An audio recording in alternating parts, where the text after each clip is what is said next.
안녕하세요. 이번 저널클럽 발표를 맡게 된 김정민입니다. 제가 오늘 소개해드릴 논문은 작년 2월에 Cell Systems에 게재된 논문으로 제목은 Synthetically Programmed Antioxidant Delivery by a Domesticated Skin Commensal입니다. 한국어로는 잘 길들여진 피부 상재균에 의한 프로그래밍된 항산화 물질 전달이라고 할 수 있을 것 같습니다. 먼저 인트로덕션 파트입니다. 먼저 본 논문의 중심 주제라고 할 수 있는 Engineered Live Biotherapeutic Products에 대하여 설명드리겠습니다. ELBP는 사람과 공생하는 균이 합성 생물학적 기법을 통해 치료 목적으로 엔지니어링 된 것을 의미합니다. 원래 사람과 공생하는 적응 능력을 그대로 사용한다는 것이 가장 큰 특징입니다. 바로 이전 저널클럽 발표 내용이었었던 이 CLBS 단백질을 표면에 발현하여 콜리박틴을 중화하는 대장균 또한 ELBP의 예시로 볼 수 있습니다. 최근 몇 년간 이러한 ELBP의 연구는 아주 활발하게 이루어지고 있습니다. 그중 일부는 뛰어난 효과를 보이며 임상 단계에 돌입한 것도 있습니다. 하지만 저자들은 아직 피부에 사용되는 ELBP는 많이 연구되지 않았음을 언급했습니다. 특히 ELBP로는 대부분 이 스타필로코커스 에피더미디스나 유산균 두 가지로의 균주만 제한됨을 지적했습니다. 이 중 유산균은 주 서식지가 피부가 아니라 다른 피부 상재균에 비해서 피부 위에서의 적응력이 약하다는 단점이 있고, 그리고 스타필로코커스 에피더미디스의 경우에는 피부 세균 중에서 어번던스가 비교적 낮은 편이고 턴오버가 빠르게 일어나거나 아우레우스와 같은 병원균으로부터 이 수평적 유전자 이동이 일어날 수 있다는 단점을 언급했습니다. 이런 배경에서 저자들은 큐티박테리움 아크니스, C 아크니스가 피부의 ELBP 개발의 이상적인 셰시가 될 수 있다고 언급했습니다. 저자들이 논문에서 얘기한 C 아크니스의 장점은 다음과 같습니다. 턴오버 레이트이 낮은 편이고 지놈 스테빌리티가 높은 편이고 아토피와 같은 몇몇 피부병이 C 아크니스의 감소와 연관되어 있다는 보고도 있습니다. 그래서 저자들은 이 연구에서 C 아크니스를 셰시 균주로 한 제네틱 툴박스를 개발하고 항생제 사용 없이 셀렉션이 가능하도록 아미노산 옥소트롭 균주를 만들었습니다. 마지막으로 항산화제를 생산하는 시스템을 만들었습니다. 리졸트 파트입니다. 첫 번째 결과는 C 아크니스에서의 바이오파트 기능 확인에 대한 내용입니다. 저자들이 확보한 바이오파트 종류는 왼쪽의 목록과 같습니다. 먼저 저자들은 플라스미드를 만들기 위하여 큐티박테리움과 가까운 종류인 프로파이오니박테리움으로부터 플라스미드의 일부 서열을 가져오고, 그리고 대장균과 C 아크니스 모두에서 작동하는 항생제 저항성 유전자를 두 가지 확보했습니다. 그리고 익스포넨셜 페이즈와 스테이셔너리 페이즈에서의 RNA 시퀀싱을 통해 9가지의 상시 발현 프로모터 서열을 발굴 및 확보하였습니다. 다음으로 저자들은 7가지 형광 리포터 유전자들이 C 아크니스에서 정상적으로 발현됨을 확인하였습니다. 추가로 X가를 기질로 하여 C 아크니스가 가지고 있는 락지 유전자를 유전체 내의 리포터로 사용할 수 있음을 추가로 확인하였습니다. 다음으로는 M체리 유전자를 이용하여 4가지 RBS 서열의 그로스 페이즈별 발현 강도를 확인했고, 그리고 SFCFP와 M체리 유전자 사이에는 터미네이터 서열을 넣어서 이 터미네이터의 기능을 확인하였습니다. 마지막으로 만들어진 플라스미드의 버서틸리티를 보이기 위하여 다른 파일로타입과 SLST의 균주들에서도 트랜스포메이션 하여 이 M체리 유전자가 정상적으로 다른 균주의 C 아크니스에서도 잘 발현된다는 것을 확인하였습니다.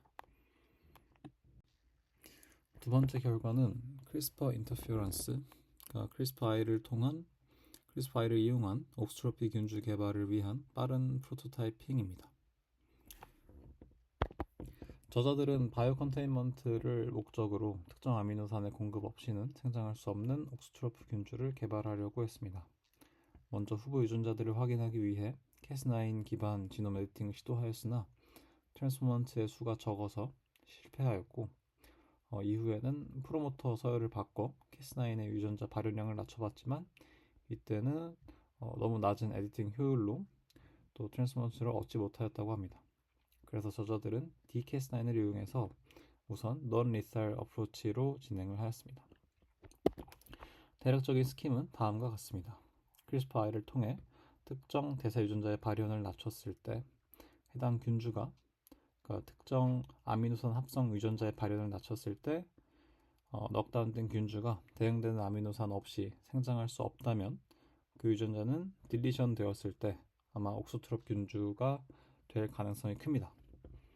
그래서 저자들은 이 7개의 아미노산 합성 유전자를 넉다운한 균주들을 만들었고, 그 7가지 균주들이 모두 대응되는 아미노산이 없을 경우 생장이 저해됨을 확인하였습니다. 그 중에서는 여기 네모 박스 안에 들어가 있는 라이신 넉다운 균주와 프롤린 넉다운 균주가 가장 큰 생장의 차이를 보였습니다. 다음으로 저자들은 프로토타이핑을 통해 찾은 유전자들을 실제로 딜리션 하였습니다. 방식은 호몰로거스 리콤비네이션으로 이 에리스로마이신 저항성 유전자를 먼저 넣고, 그 이후에 이 세린 인테그레이즈를 사용해서 이 에리스로마이신 유전자를 이후에 없앴습니다. 이런 방식으로 라이신 합성 유전자 A, 그리고 히스티딘 합성 유전자 B, 프롤린 합성 유전자 A가 딜리션된 균주를 각각 얻었고, 이 세 균주는 모두 각각에 대응되는 아미노산이 없는 최소 배지에서 이 와일드 타입과 비교하였을 때 유의미한 생장 억제를 확인하였습니다. 마지막 결과는 C. acnes의 온도 감지 발현과 그리고 SOD 분비입니다. 이 SOD라는 거는 슈퍼옥사이드 디스뮤테이스라는 효소로 ROS를 제거하는 기능을 가진 효소입니다. 저자들은 먼저 RNA 시퀀싱을 통해서 고온의 환경에서 과발현되는 HSPR에 의해 조절되는 오페론과 프로모터 서열을 찾았습니다. 이후에 그 서열들을 이용하여 HSPR 유전자와 조절 프로모터로 PFAS를 발현시킨 후에 고온에서의 이 mRNA 양을 측정해서 qPCR로 측정했고, 그에 의해서 온도에 따라서 이 PFAS 유전자 발현량이 증가하는 것을 확인하였습니다. 다음으로는 SOD를 만들고 분비하는 시스템을 구축하였습니다. SOD 유전자는 이콜라이로부터 가져오고, 유전자의 앞부분에는 분비를 위한 이 시아크니스 내부에 있는 지놈에 있는 록스피 유전자의 시그널 펩타이드 서열을 추가했습니다. 그리고 이 유전자의 발현은 상시 발현 프로모터와 이 언하이드러스 테트라사이클린에 의한 이 인듀서블 프로모터 모두 사용하여 확인하였고, 이후에 이제 웨스턴 블라스로도 확인을 하였습니다. 마지막으로 저자들은 시아크니스로부터 발현된 SOD가 실제로 활성이 있다는 것을 확인하였습니다. 왼쪽 그림처럼 프로모터에 따라서 활성이 달라지는 것을 확인할 수 있었습니다. 그리고 마지막으로는 SOD를 분비하는 시아크니스의 배양 상층액을 UV에 쬐 케라티노사이트에 처리하여 ROS의 양이 줄어드는 것을 확인하였습니다. 보시면 여기 파란색 박스가 쳐져 있는 부분이 UV를 처리한 케라티노사이트 샘플들인데, 여기서 이 진한 파란색들이 SOD를 분비하는 시아크니스가 배양되었었던 곳에 상층액을 처리한 샘플이고, 보시다시피 유의미하게 이 ROS의 양이 줄어들었음을 확인할 수 있었습니다. 디스커션 파트입니다. 저자들은 시아크니스를 ELBP로 활용 가능한 셰시로 개발하였습니다. 구체적으로는 제네틱 툴박스와 옥스트로픽 스트레인이 있었고, 그리고 온도 변화와 같은 외부의 환경적 요인 또한 감지할 수 있는 툴로 개발하였습니다. 그리고 마지막으로는 이를 활용한 예시로 SOD 유전자를 이용하여 산화 스트레스 감소를 보였습니다. 하지만 저자들은 아직 개발된 균주가 실제 피부 모델에서 평가될 필요가 있음을 언급하였습니다. 이상으로 발표를 마치겠습니다. 감사합니다.